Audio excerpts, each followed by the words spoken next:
Suara Hati. Renungan hari ini, Senin, 26 Mei 2025. Topik, mempercayai yang benar dipercayai. Dan jangan lupa saudaraku, untuk membagikan renungan ini kepada orang lain, agar mereka juga mendapatkan kekuatan rohani di dalam Tuhan. Kiranya saudara diberkati oleh Tuhan kita.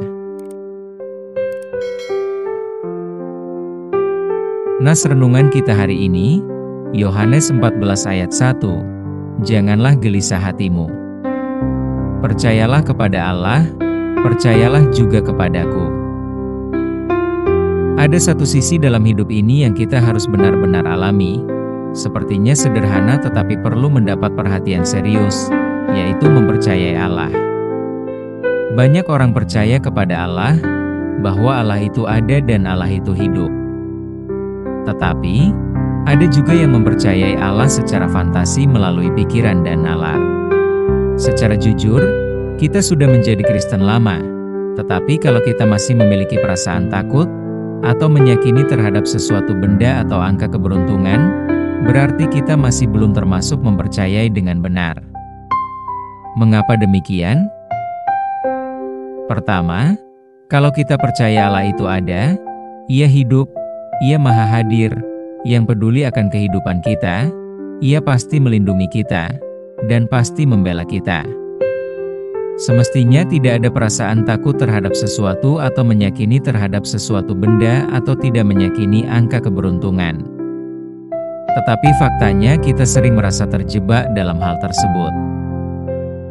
Yang kedua, kalau kita benar-benar mempercayai bahwa Allah itu hidup, Allah itu hadir, maka pasti kita akan hidup lebih baik, hidup tidak bercacat, tidak bercela. Kita pasti takut akan Dia. Jangankan melakukan dosa besar, melakukan dosa kecil saja kita sudah takut. Perilaku yang tidak jujur mungkin masih kita dianggap soal biasa. Tindakan yang tidak tulus, seolah membela kepentingan orang banyak dengan mudah dilakukan, dan merasa nyaman melakukannya masih ada kita temui. Dan itu sudah biasa kita lihat, mereka lakukan selama bertahun-tahun. Yang ketiga, kalau kita benar mempercayai Allah itu hidup dan maha hadir, maka kita akan berusaha untuk melakukan segala sesuatu yang menyenangkan hati Tuhan.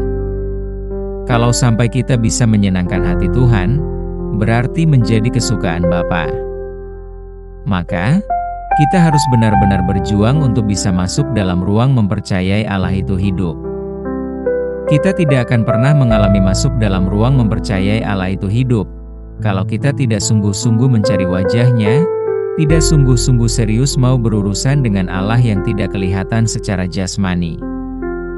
Sebagai orang yang percaya kepada Tuhan, kita harus berusaha mempercayai Allah itu hidup dan benar-benar mencari wajah-Nya.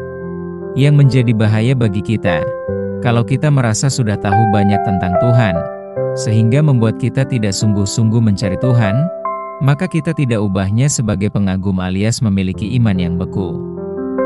Oleh sebab itu, marilah kita siap dengan segera mengenal Tuhan Allah kita yang hidup itu, adalah benar Tuhan yang maha tahu atas kehidupan kita. Kita tidak perlu meragukan akan keesaan Tuhan Allah dalam hidup kita. Mari hilangkan keraguan, seperti mereka yang merasa sudah mengenal Allah, memiliki keyakinan hanya secara akal, fantasi, definisi verbal dan mereka kerjakan sebatas aktivitas biasa. Oleh karena itu, Allah yang hidup, harus benar-benar kita alami dalam praktek kehidupan kita. Karena Allah itu memang ada, nyata, dan maha hadir. Tuhan Allah yang disembah oleh Abraham, Ishak, dan Yakub, dan Musa. Tuhan Allah itulah yang juga kita sembah. Tuhan Allah itu juga yang melepaskan bangsa Israel dari Mesir dan membawa mereka ke Kanaan, dan Tuhan Allah itulah yang kita percayai. Jadi Tuhan Allah kita sekarang, bukan hanya Allah dalam sejarah, bukan Allah dalam rumusan dan bukan Allah sebatas pembicaraan. Keadaan ini sering kita hadapi ketika kita menghadapi masalah hidup yang rumit kita selesaikan. seolah masalah itu lebih besar dari Tuhan Allah. Saudaraku, seringkali Tuhan mengizinkan kita memiliki masalah-masalah berat. Tetapi kita jangan lupa, terkadang disitulah Tuhan Allah mengajar kita seberapa jauh kita mempercayai Dia. Kita tidak boleh mengandalkan manusia, kita hanya mengandalkan Allah saja. Terkadang Tuhan Allah menggunakan teman kita untuk mengalirkan pertolongannya kepada kita. Bukan kita yang mencari-cari orang. Tetapi percayalah kita kepada Tuhan, akan ada situasi di mana orang bisa membantu kita. Kita melihat pertolongan-pertolongan Tuhan, kita belajar untuk bergantung kepada Tuhan dan mengatakan, "Kuserahkan kepada-Mu ya Tuhan Allahku." Kita bukan orang hebat, tetapi kita orang yang punya tekad untuk mencari wajah Tuhan Allah, karena kita tidak mempunyai sesuatu yang patut dibanggakan, maka kita berlindung kepada Tuhan.